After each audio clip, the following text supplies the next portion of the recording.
Сәлем балалар, бүгін бізде әдебиеттік оқу 3-ші сынып 73-ші сабақ. Тақырыбымыз қазақтың бұлбұлы. Мәтінді бөліктерге бөліп, әр бөлікке ат қоясың. Бірінші тапсырма. Опера туралы не білесің? Топтастыру жұмысын жаса. Балалар, сіздердің қалаларыңызда опера және балет театры бар ма? Оның ішінде қандай қойылымдар қойылады? Яғни сіздер барып көрсеңіздер, осы туралы әңгімелесеңіздер болады. Екінші тапсырма. Мәтінді түсініп оқы. Күләш.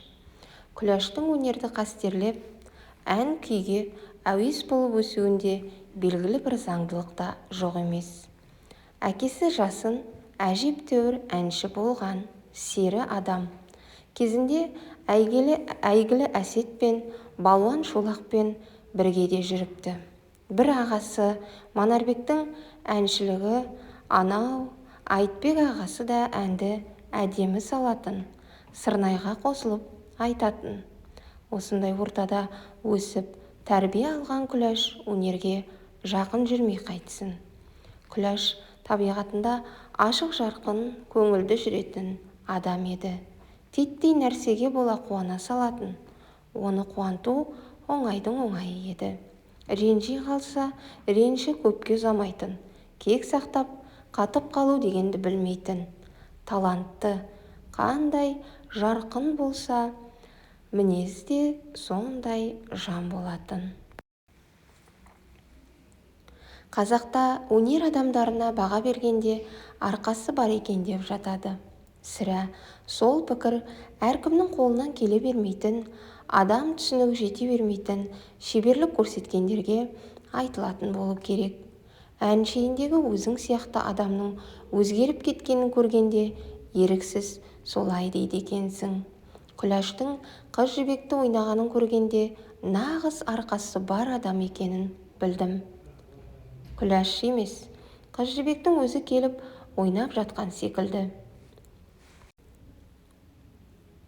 Өз қимылы өзіне таныс, өз әні өз даусына сай, бәрі өзінің туғалы істеп келе жатқан әдеттегі істері тәрізді. Бүкіл сахнаны өзі биледі де кетті. 1936 жылы Мәскеуде өткен қазақ өнерінің алғашқы 10 күндігі Күләшті жаңа қырынан танытты. Содан былай қазақтың бұлбұлы деген атты Күләшқа бәріміз сүйсіне айтатын болдық. Оның шын бұлбұл екендігіне елдің де көзі жетті. Бұлбұл екендігіне Күләш та көзімізді жеткізді. Авторы Қанабек Байсейітов. Үшінші тапсырма. Мәтіннің естелікке құрылғанын дәйекте. Мәтін естелікке құрылған. Өйткені мәтінде қазақтың белгілі бұлбұлы Күләш Байсейітова туралы жазылып отыр. Төртінші тапсырма. Берілген сурет пен сөздердің байланысын анықта. Тірек сөздерді пайдаланып, Күләш Байсейітова туралы әңгімеле. Бірінші тірек сөз жасын. Жасын Күләштің әкесі әжептәуір әнші болған адам, және де балалар сері адам, Әсет балуан шолақтармен бірге жүріп ән айтқан. Енді Манарбек. Манарбек ол Күләштің ағасы, әнші, Айтбек те Күләштің ағасы, ол да әнші, сырнайда ойнаған. Яғни Күләш осындай өнерлі отбасында дүниеге келген. Қыз жібек. Күләш қыз жібек рөлін өте жоғары деңгейде ойнап шыққан. Ол адамдар көрген кезде қыз жібектің өзі келгендей сезімде болған. Және ең соңғы тірек сөз қазақтың бұлбұлы. 1936 жылы Мәскеуде өткен 10 күндік өнер сайысында Күләш қазақтың бұлбұлы деген атқа ие болған. Осы уақыттан кейін Күләшті қазақтың бұлбұлы деп атап кеткен. Осындай тірек сөздер арқылы біз мәтінді толықтай аштық балалар.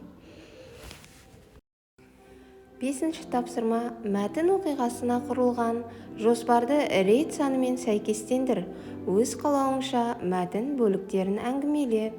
жоспары, рет саны 1-ден 4-ке дейін, бөлімнің атаулары. Ең бірінші, яғни бірінші отбасы өнегесі, екінші жарқын мінезді, үшінші сахна шебері, төртінші қазақтың күләші деп жоспарға бөлетін едік. 6-шы тапсырма. Осы мәтінге өзің қандай жоспар құрар едің? Бірінші, күләштің өнерлі отбасы екені. Екінші, күләштің жарқын мінезі. Үшінші жоспарымыз қыз жібекті ойнаған күләш. Төртінші жоспар бұл қазақтың бұлбұлы деген жоспарға бөлер едік осы мәтінді, яғни. Балалар, осымен бүгінгі біздің сабағымыз аяқталды. Сау болыңыздар балалар.